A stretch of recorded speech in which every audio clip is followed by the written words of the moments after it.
La ideología de género es un atentado en contra de la estabilidad de del matrimonio, de la familia y por vía de consecuencia de la sociedad en sentido general. Quienes están auspiciando eso lo que quieren es provocar un caos. Se le ha etiquetado con esto de la ideología de género que está permeando los colegios, que está permeando la familia, los medios de comunicación, y en el fondo es más que nada una categoría analítica. Esto se construye y se construye culturalmente. Y entonces, esto que tenemos por mujer y que tenemos por hombre en Occidente no es tan así. Y una de las razones por las cuales el chisme se ha censurado entre las mujeres es justamente porque el chisme ha sido una herramienta para protegernos entre nosotras. Hola, buenas, buenas. Lo digo como mis amigas colombianas, ¿no? Hola, buenas tardes, como se dice en Chile, ¿no? Aquí estamos, bueno, ya uno de nuestros últimos capítulos, o no sé en qué orden quedarán, pero estamos con Ana María, con Laura. En esta ocasión bueno, se van a presentar, porque por si alguien no nos ha escuchado anteriormente y esta es la primera vez que nos ve. Así que les voy a pedir a mis amigas aquí que se presenten para abordar esta temática que nos gusta tanto, que es el género. A ver, Lau, que tú eres nuestra Laura, invitada. no, Ana María. Hola, yo, buenas, buenas. En Colombia sí decimos así, buenas, buenas. No sé por qué de manera reiterada. Mi nombre es Laura Martínez Salcedo.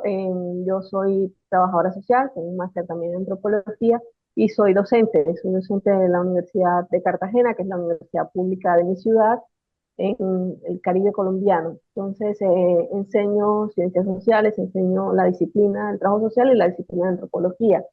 Y bueno, nada, encantada de estar conversando aquí otra vez con ustedes. La disciplina. Toda disciplinada. Disciplinadora. No, mentiras. No, Eh, em, pues Ana María, ustedes ya me han visto un montón de veces aquí, pero si no me han visto, y esta es la primera vez, un gusto conocerles. Ana María, yo soy abogada, o fui abogada por muchos años, sigo siendo abogada, pero pues ya no ejerzo porque ahora me dediqué a la teología y estoy trabajando en temas, estoy investigando temas relacionados con violencia y teología y también con teorías decoloniales y yo siempre les digo, parce, mándeme un mensajito ahí, si usted dice, ay, como, ay, hoy no tengo nada que hacer, quiero saber más de lo que usted escribe, pues hágale, déjeme un mensaje, yo les cuento. Listo. Sí, y bueno, yo soy Viviana Neira, soy trabajadora social, trabajo en este momento, me estoy desempeñando como acompañante terapéutico, se llama en el cargo en un programa de infancia, haciendo dupla con un psicólogo que trata la reparación y resignificación de daño asociado a vulneración de derechos, principalmente en negligencia parental-marental, em, y también en casos de menor desprotección en maltrato y abuso sexual infantil. Entonces son temáticas que son fuertes, pero nada, es un área también importante de trabajar y que le he tomado cariño. Cuando empecé en el trabajo social no quería infancia, pero le he tomado cariño. Y vamos entonces a abordar esta temática. Le voy a dar el pase a Laura porque para definir un poco de qué es el género, eh, hay un repasito en cuanto a las definiciones, historia, no sé, epistemología, como ella lo quiera abordar. bueno, muy bien. Nosotras estamos como pensando cómo iniciar un capítulo que hablara del Mm. género desde lo cotidiano, pero como iniciando eh, un poco comprendiendo la categoría analítica que es el género, ¿no? Entonces, que está muy en boga en los últimos años. Hay una autora que se llama Ochi Curiel que tiene un texto donde hace una genealogía de varias categorías como raza, género, sexualidad.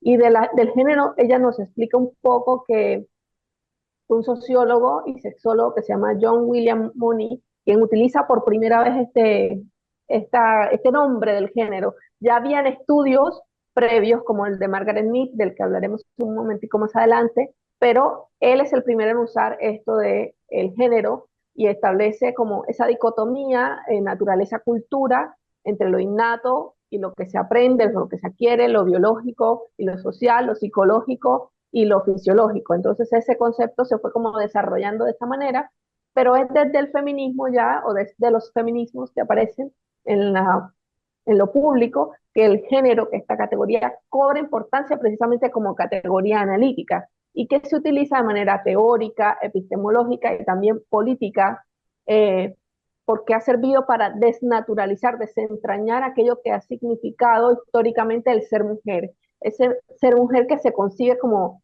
desde esa otra edad que es inferior, ¿cierto? En relación con un paradigma desde lo masculino. Entonces, esta categoría nos ha servido para explicar, para comprender esas desigualdades que hay entre los hombres y las mujeres, que no es una cuestión natural, no es cierto, no hay evidencia científica alguna que hoy pueda dar cuenta de esas desigualdades en relación con lo biológico, sino que ha sido más bien construida social, histórica y culturalmente, ¿sí? Entonces, no sé, como que a veces Em, lo usamos, pero no sabemos bien de qué se trata, porque hay un montón de ideas ahí sueltas, que sabemos, fantasmas también que se mueven alrededor de estas palabras, ¿no? claro, porque principalmente el género últimamente y desde un sector político se ha utilizado como una ideología, como casi un, como decías tú, un fantasma, algo que viene como a perturbar cierta forma de hacer las cosas, cierta forma de ver la vida, de cómo comprendemos las relaciones entre hombres y mujeres. Entonces, se le ha etiquetado con esto de la ideología de género que está permeando los colegios, que está permeando las familias, los medios de comunicación, y en el fondo es más que nada una categoría analítica que sirve a las disciplinas como la antropología, como dice Rita Segato también, que no es algo biológico, sino que es una categoría que nos sirve para abordar desde la academia o desde la sociedad, ¿cierto? Las experiencias de ser hombre o mujer, o de ser también personas queer. Entonces, claro, ahí Ujú. está importante estudiarlo y hablarlo para como un poco sacar estos fantasmas y estos prejuicios que hay acerca de la palabra género. De acuerdo, muy de acuerdo. No sé si Ana nos Ana quiere María. contar algo al Ujú. respecto. No, estaba pensando, lo habíamos mencionado cuando estábamos trabajando el detrás de cámaras, un poco que esto ha estado recientemente muy en la conversación, el tema de hombres y mujeres.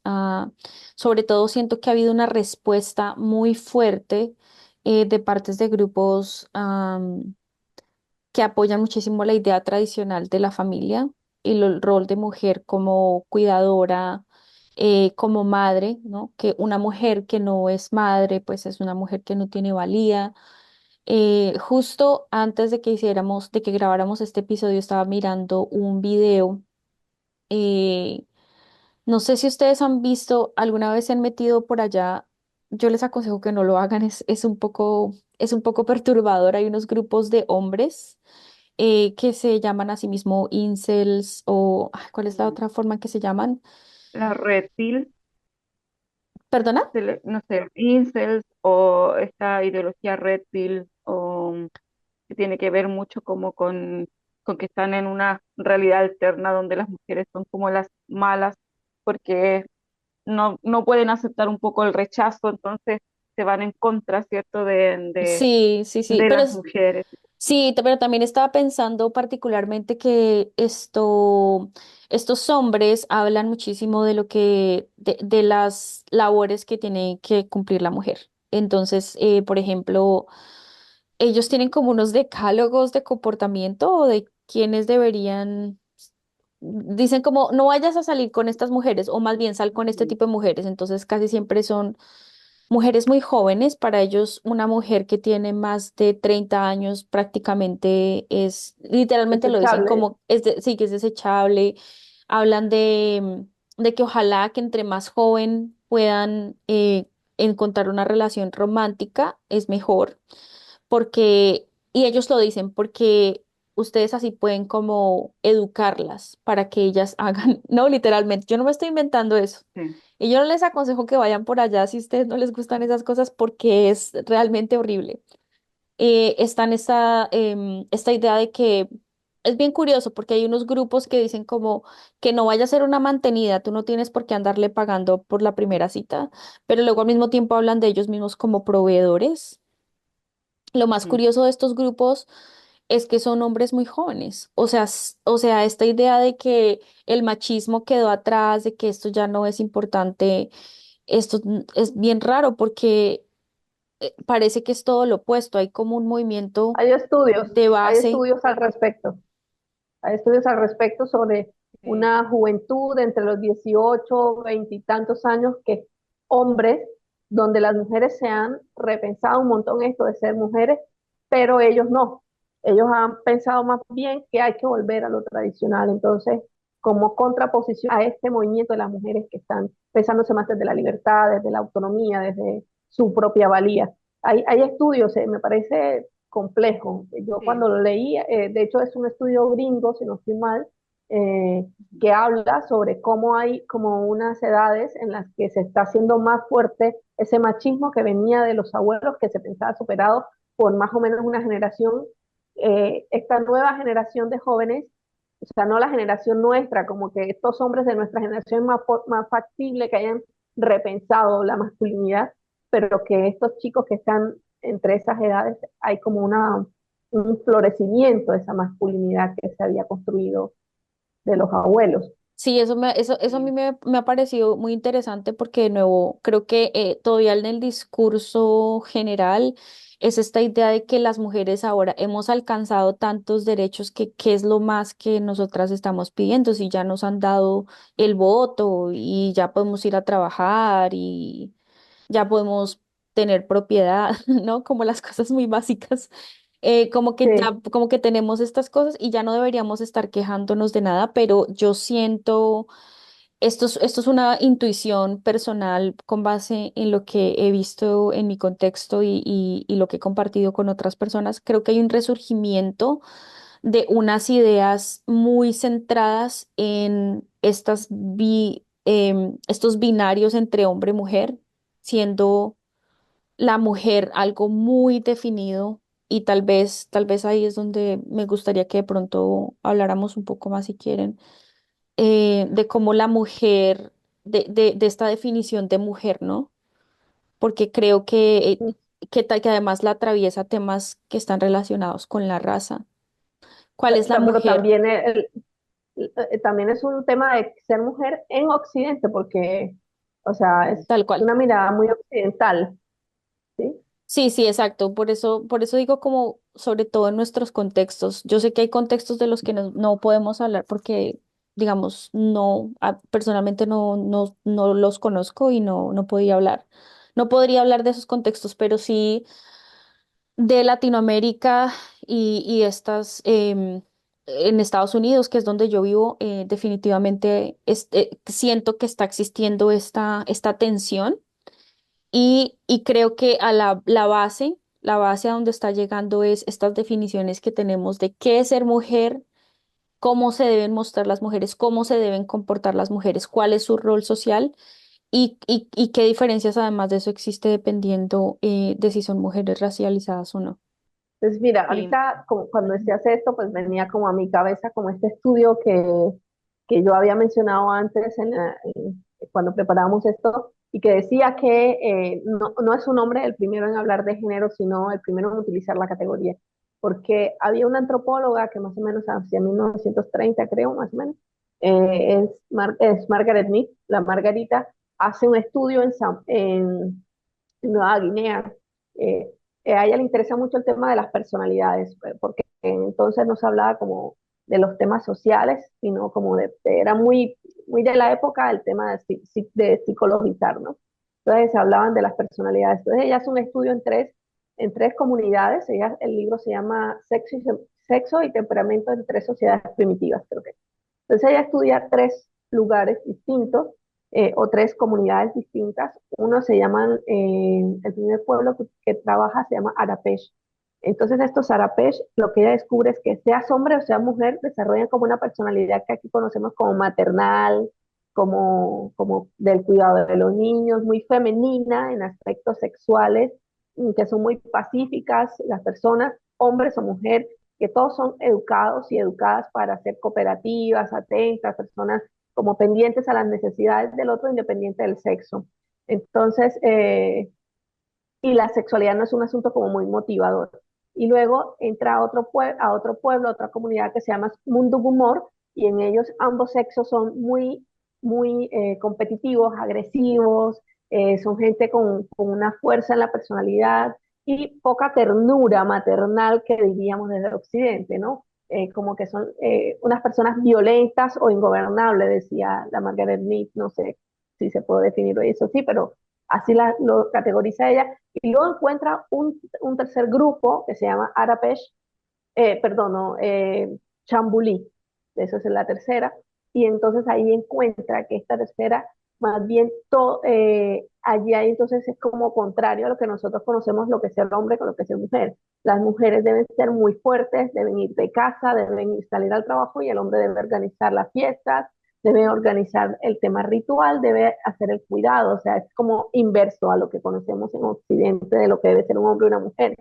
Y entonces ella dice, esto claramente, este estudio que acabo de hacer, lo que quiere decir es una cosa, y es que estas diferencias no son biológicas, como nos han dicho otros antropólogos y otros teóricos, ¿sí? Sino que estas diferencias dependen de la cultura, ¿cierto? La personalidad, ella hablará de la personalidad de la sexualidad, que en definitiva va a ser como la identidad del género. eh, Ella dice, esto se construye y se construye culturalmente. Y entonces, esto que tenemos por mujer y que tenemos por hombre en Occidente no es tan así, es una construcción. Y si es una construcción, se puede construir. Es como digamos, a la conclusión que yo llegaría. No sé si Margarita dice eso, pero ella sí dice, esto es una cosa cultural. Y por eso cuando hoy, por ejemplo, Ana María decía, ¿qué es ser mujer? Y esto está atravesado por los asuntos raciales, ¿cierto? ¿Qué es ser mujer? Y cuando una mujer es muy mujer, porque se dice, por ejemplo, que una mujer negra tiene más testosterona que una mujer, es De lo decir, hay normal. como Claro. de lo normal o de lo Ujú, normal en Occidente, de la mujer exacto. blanca, ¿no? De la mujer De la mujer blanca. blanca, porque el parámetro de ser mujer es la mujer blanca. Cualquier mujer que no sea la mujer blanca no es mujer, ¿cierto? O Ujú, más o menos como las conclusiones que una podría hacer. No en vano, pues hablábamos antes de esto como del caso este de la boxeadora, eh, que, que llega desde un país del África y se le empieza a poner en duda y dice, no, es que es un hombre trans, que es una mujer trans, y hay un montón de dudas sobre si es mujer o no es mujer y qué tan mujer tiene que ser una mujer y en ujú. qué parámetros, ¿no? Sí, incluso como las características del rostro o las características del cuerpo, ¿verdad? Una mujer con muchos músculos, entonces no es femenina, o una mujer que habla con malas palabras no es femenina. Creo que cuando estábamos preparando este episodio, tú y yo hablábamos que incluso en nuestra experiencia personal habíamos sentido eso en nuestras vidas, que no, nunca, de acuerdo con los estándares que a mí me impusieron, yo nunca me sentí completamente femenina o completamente mujer. Siempre me estaba cuestionando eso. De hecho, a mí una vez me cortaron el pelo súper cortico. Parce, yo siempre estaba tan triste porque pues tenía como 12 13 añitos, entonces no, como que uno en esa edad, uno más o menos como que uno se mueve un poco en ese tema un poco andrógino. No, que Sí, es verdad. es difícil, ¿no? Es difícil que como que identifiquen muy bien cuando uno está chiquito. Y a veces me confundían con niño. Ay, a mí eso me partía el corazón porque yo quería ser una niña, ¿no? Yo quería sentirme niña, pero yo sentía que como que yo nunca, ay, es que usted es toda machorra, es que cómo se mueve, es que cómo come, y a mí me gustaba encaramarme y embarrarme la ropa y todas esas cosas, entonces yo como que nunca tenía esa feminidad Ese, completa. ese parámetro, sí, no lo llenabas completo. Ujú, Bueno, y yo creo que todas tenemos como experiencias así de qué es lo que, cómo tú tienes que moverte siendo una niña, siendo un niño. Yo recuerdo en el colegio, el patio, estaba estaba, por ejemplo, la cancha y alrededor era donde estábamos nosotras. Eh, la cancha era ocupada completamente por hombres jugando a la pelota, corriendo, saltando, jugando, y alrededor estábamos nosotras, las niñas, sentaditas, conversando. Entonces, el espacio físico era totalmente abarcado por ellos, siendo libres, corriendo, saltando, jugando, y nosotras en esa posición, porque no vaya a ser que abran las piernas, porque también el uniforme que te hacían usar era muy limitante. Era Sí, acá en Chile le decíamos jumper, no sé cómo es sí, como un enterito muy, muy ajustado al cuerpo, entonces no podíamos correr, no podíamos saltar, la relación con nosotras era eso, nosotras conversábamos alrededor de los niños que jugaban. Entonces, ahí ocupa el ya espacio público. el espacio público es totalmente ocupado por ello y eso lo vemos también en la inseguridad que sentimos las mujeres ahora al hacer uso del espacio público, cómo caminamos, cómo nos movemos, por dónde vamos y cómo ellos también, ¿cierto? O cuando vamos en el autobús o la guagua o la micro, no sé cómo le digan, cómo ellos, ¿cierto? Ocupan los asientos a diferencia de nosotros que tenemos que estar como muy limitados los espacios. Entonces, todo eso también va generando en nosotros, ¿cierto? Como poniéndonos en un lugar en la sociedad. ¿No? Este es tu lugar en la sociedad. Así tú tienes que conducirte y tienes que moverte. No sé si a ustedes también les tocó pasar, yo creo que sí, algo Yo creo que transversal, sobre sí, a todo en nosotras nos Latinoamérica. pasa. Sí, yo Sí. ahorita, por ejemplo, yo soy profesora de un curso que se llama Trabajo Social con Familias y mis estudiantes yo hago un ejercicio que también hicieron conmigo en su momento, era el análisis sociofamiliar de cada familia propia. Entonces, cada una se encarga de hacer su análisis sociofamiliar, relaciones de género, temas de poder, economías, todo eso se hace una evaluación, eso le llaman evaluación familiar, para mí no me gusta la palabra evaluación, pero es como un análisis sociofamiliar. Y muchas chicas, no pocas, o sea, en estos 2 años y medio que llevo, en estos 5 semestres que he dado esa asignatura, eh, muchas todavía hoy hacen evidente, chicas de 18, de 19, de 17 años, hacen evidente que sus hermanos no hacen nada en casa, que su hermano tiene permiso hasta las 11 y ella solo hasta las 9, que hablábamos en la clase pasada de un ejemplo de dos mellos, una chica y un chico, nacieron juntos, él 2 minutos antes que ella, y ella decía, pero es que soy 2 minutos menor, ¿por qué no puedo hacer esto que hace mi hermano? Y así constantemente, por ejemplo, hay estudiantes que han mostrado cómo en su casa hay tantas habitaciones y los hombres tienen habitaciones propias y las mujeres están apiñadas en una. Eso me parece supremamente impactante porque pasa por un asunto que, es decir, cuando a veces pensamos que no, ya eso para qué, ya las mujeres votan, como decía Ana María, ya todo eso, ya eso no es importante. Pero hoy se sigue evidenciando de manera contundente en la vida cotidiana de cada uno. No solo en el espacio público, que es donde a veces cree que se aspiran las mujeres a estar. Es también en lo privado, que estamos re incomodadas con las cosas que nos han asignado como el ser mujer, ¿cierto? Sí, yo creo que ahí te tocas un aspecto súper importante que creo que además va muy en línea con lo que con lo que tiene que ver con este podcast. Y es el asunto del trauma. ¿Cuántas de estas circunstancias afectan la vida de las mujeres, sobre todo desde edades muy tempranas? Entonces estoy pensando, por ejemplo, en em, lamento mencionarlo porque yo sé que puede ser un poco difícil para algunas personas escuchar, pero creo que lo había escuchado que al menos una de cada tres mujeres había experimentado alguna forma de abuso o acoso sexual durante su infancia. Eh, no recuerdo cuáles son las cifras de abuso físico o emocional con parejas. Eh, digamos, se sigue teniendo la idea de que las mujeres han alcanzado un cierto grado, pero un cierto grado de libertad o de presencia política, pero la realidad es que hay muchísimas mujeres que siguen experimentando violencia, seguimos experimentando violencia, inseguridad, miedo todo el tiempo. E incluso a pesar de que estamos en espacios de trabajo y nos encontramos en espacios de liderazgo, quienes somos como personas sigue siendo devaluado, nuestras opiniones siguen siendo devaluadas. Entonces, a veces, casi que a veces estamos en ciertos lugares solamente como para la foto, pero en realidad nuestro aporte como personas no es tomado en consideración. Se me Sí, viene por a la supuesto. cabeza ahorita porque me viene esta canción que acaba de salir que se pensaba que iba a ser un boom, más 57, que era como de todos los reggaetoneros paisas, blancos además, con un emborramiento de la negritud en el reggaetón tremendo. Eh, estas personas, entre las cuales están J Balvin, Maluma, yo no me sé casi esos, pero sí, no los conozco bien. Y bueno, está Karol G y hacen en alguna parte de la canción, dice como una mamacita desde los 14, o sea, desde los 14 años. Es una hipersexualización de una niña.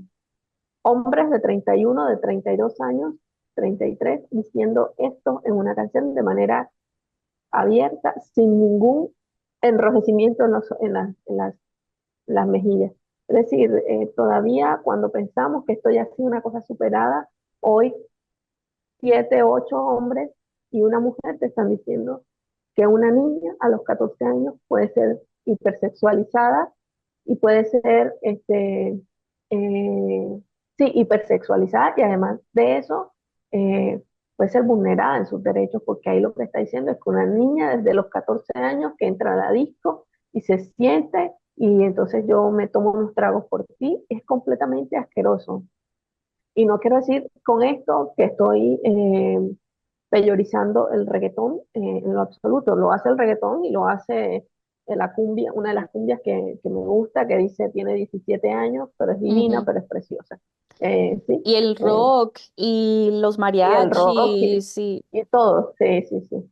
Y si no tiene letra, pues también igual las mujeres ha sido difícil entrar en esos espacios donde han sido instrumentistas, o sea, hay un montón ujú, de asuntos ahí. No, no es un asunto contra el reggaetón, sino cómo esto se evidencia en las cosas más en la cotidianas y cultura, cómo sí.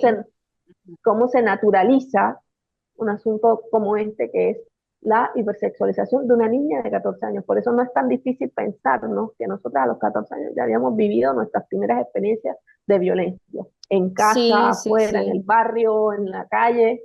De hecho, yo hace muy poco hice como una revisión hacia atrás de mi historia y yo me di cuenta que cuando yo tenía 16 17 años, habían hombres interesados románticamente en mí que eran 30 31 años, 32 años. Y yo en aquel entonces pensaba que yo era muy madura.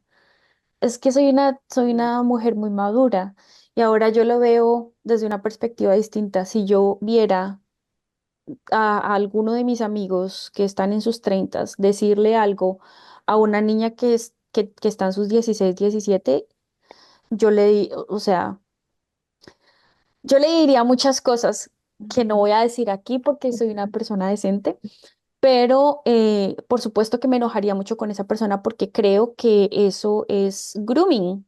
No sé cómo se dice grooming en español, pero es una forma de aprovechar un tema de edad, de poder, de diferencia socioeconómica eh, para, para, para, para tener unas relaciones en las que las dinámicas de poder son absolutamente desiguales. De acuerdo, de acuerdo. Claro, y como veíamos también en otros capítulos acerca de cómo estas dinámicas de poder, como dice Annie, donde uno está por sobre el otro en edad o en experiencia y todas estas como tipo jerarquías nos vienen completamente desde la colonialidad, ahora lo dije bien, pero, pero claro, tenemos estas como estructuras que ya se nos han venido imponiendo desde un tiempo, desde, no sé, 500 años para acá, donde vemos, ¿cierto?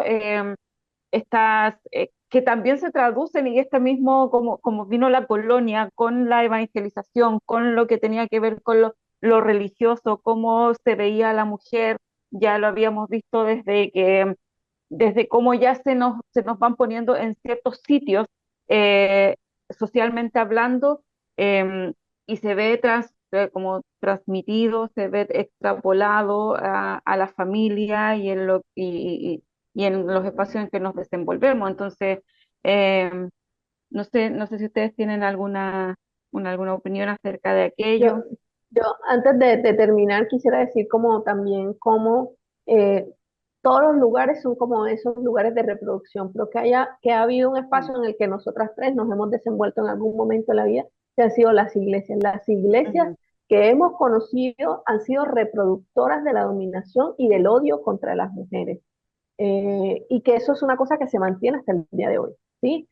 Porque además la imagen que se nos ha enseñado, digamos, la teología que se nos ha enseñado es con una imagen de un Dios que es un man, un hombre hipermasculinizado, tóxico, patriarcal, ujú, ¿cierto? Que cuando te portas mal te castiga como un patriarca violento, como un patrón violento, que es celoso, que es vengativo, que es dueño, señor y amo de tu cuerpo, de tu alma, de tus pensamientos, de tus deseos, de tus sueños, de tus anhelos, de tu sentir, y que todo eso, si no es para él, se pone muy rabioso y entonces lo que va a hacer es castigarte eternamente.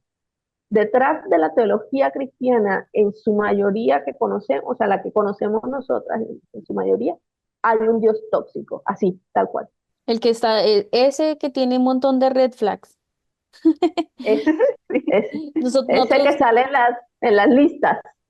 claro, sí, ese que, como esos memes que tienen los chulitos y las X, Ajá. te cela mucho, sí, se la pasa llamándote todo el tiempo, te controla todas tus actividades. Este sí. es Ese es el Dios que nos enseñaron desde pequeñita. el puro tóxico. Y sabes que ese tema, gracias por mencionarlo, Lau, porque conecta muy bien con el tema colonial que tú estabas mencionando, Vivi. Yo creo que definitivamente la iglesia es ese lugar, uno de los lugares, ¿cómo se diría eso? Como más estratégicos para diseminar estas ideas Ujú. acerca de los roles de género, de cuál es la posición de las mujeres, de quiénes son superiores e inferiores. Y se me fue la idea de lo que iba a decir. De Entonces, lo colonial, la de relación con lo los, colonial, sí, ¿no? no, sí, de la relación con lo colonial, pero iba a decir, iba a decir una cosa más, creo que tenía que ver algo con el tema de Rita Segato. Ah, sí, ya me acordé. Em, Porque hay un tema interesante que tiene Rita Segato y ahora no lo vamos a poder desarrollar porque no nos da el tiempo y pronto tenemos que terminar, pero es lo que tiene que ver con la idea de que la colonialidad tiene esta idea de lo masculino que se ha transferido o incluso transmutado, se ha cambiado a través de pedagogías de crueldad y un mandato de masculinidad que sigue manteniendo esta idea jerárquica de que la mujer es inferior y que los hombres deben estar como en esta área de superioridad con respecto a las mujeres.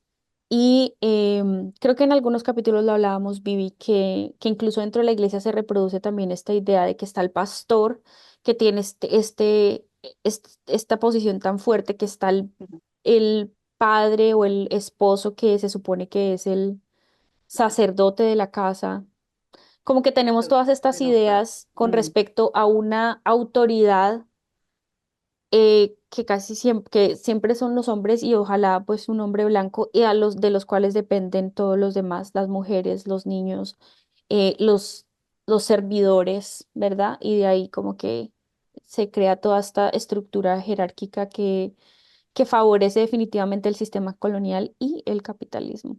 bueno, no sé si tienen como ya palabras como para ir cerrando el capítulo, que ha sido súper interesante y que este capítulo siempre da para mucho, mucho, mucho y que quedamos siempre cortitas, pero eh, cerrar como con ese horizonte ético que en otros programas también lo hemos hecho de como nos imaginamos, ¿cierto? Un cambio que se ha intentado hacer, pero este cambio también ha traído como consecuencia un recrudecimiento del machismo en las generaciones más jóvenes, como el estudio que mencionaba Laura. Entonces, ¿cómo nosotras podemos nada, hacer frente como un poco, como poner un cortaviento a ese odio que se ha levantado nuevamente hacia las mujeres y poder entre nosotras transitar lo que es ser mujer? con toda la diversidad que es ser mujer, ¿no? De las mujeres Ujú, negras, de las mujeres claro. indígenas, de las mujeres en toda su diversidad, ¿no? Que son distintas formas de ser mujer. Maravilloso. Yo creo que para mí, lo hablábamos esto cuando estábamos preparando el episodio, creo que para mí lo más importante es que las mujeres podamos chismosear más, que las mujeres podamos contar más sobre los tipos que han sido abusadores, que rompamos Sí. el silencio, que por proteger a un familiar o por proteger a un amigo cercano o a una expareja o el papá de mis hijos o mi hermano o mi tío, ¿verdad? Porque no solamente es Ujú. las cosas que nos pasan a nosotros, sino las cosas que escuchamos que ellos hacen. Entonces creo que hay algunas personas que le llaman pacto de silencio y yo creo que deberíamos tener como un pacto de chismoseo. Y utilizo la palabra de chisme muy a propósito Ujú. porque la palabra chisme ha sido utilizada de una forma negativa, que las mujeres somos chismosas, que las mujeres andamos contando las cosas. Y una de las razones por las cuales el chisme se ha censurado entre las mujeres es justamente porque el chisme ha sido una herramienta para protegernos entre nosotras, para contar lo que está pasando detrás de bambalinas. Cuando se cierra la puerta y nadie ve, tú sabes que X, Y o Z me está pasando en mi casa, que mi esposo me dice esto o que mi papá me alza la voz, qué sé yo, que uno pueda contar con alguien y hablar de estas cosas. Entonces creo que el chisme como censura de lo que nos está pasando, de lo que nos ocurre, de lo que nos afecta, ha tratado de minimizar la importancia que tiene que entre mujeres nos apoyemos y tengamos relaciones solidarias y en las que también esté el denunciar a los abusadores. Yo creo que hay que hay que buscar ambas cosas, como esas pequeñas cosas que se van permeando dentro de la estructura al tiempo que intentamos transformar la estructura, que yo sé que es muy bien estructurada, ¿no? Pero hay que trabajar también en cómo transformamos esa estructura de manera tal que la estructura también permita que tengamos vidas más plenas, vidas más saludables, vidas más amenas, vidas en las que el chisme tenga otras connotaciones, no solamente para la protección, ¿cierto? Entonces, yo creo en lo estructural y creo en lo que se va dando dentro de esa estructura, que se va escabullando por ahí. Creo que ambas cosas como ese horizonte ético al que debemos apuntarle sin duda alguna. Bueno, se nos terminó el tiempo, pero ojalá tengamos otras oportunidades, ya lo hemos hablado, capaz que más adelantito salgan algún otro proyecto, no lo sabemos, pero para poder como abordar más ampliamente esta temática que para nosotros es súper importante porque nos toca en el día a día, en el minuto a minuto de nuestra vida, porque hemos sido mujeres desde que nacimos y hemos habitado estos cuerpos que han sido violentados, que han sido menoscabados, que han sido maltratados, pero que también, ¿cierto?, hemos encontrado, como en este caso, mujeres en las que nos podemos refugiar y que podemos abrazar y que podemos chismosear y que han sido también de ayuda entre nosotras y eso también es bonito de darse, ¿cierto? A amar a otras mujeres. eh, no en sentido romántico y sí en sentido romántico, pero que nos En todos los apoyemos sentidos. en todos los sentidos. Amar a mujeres siempre es un cariñito al corazón. Así que eso nos encontramos en alguna otra oportunidad. Chao, Ha sido un gusto. chao. Chao, chao. Chao.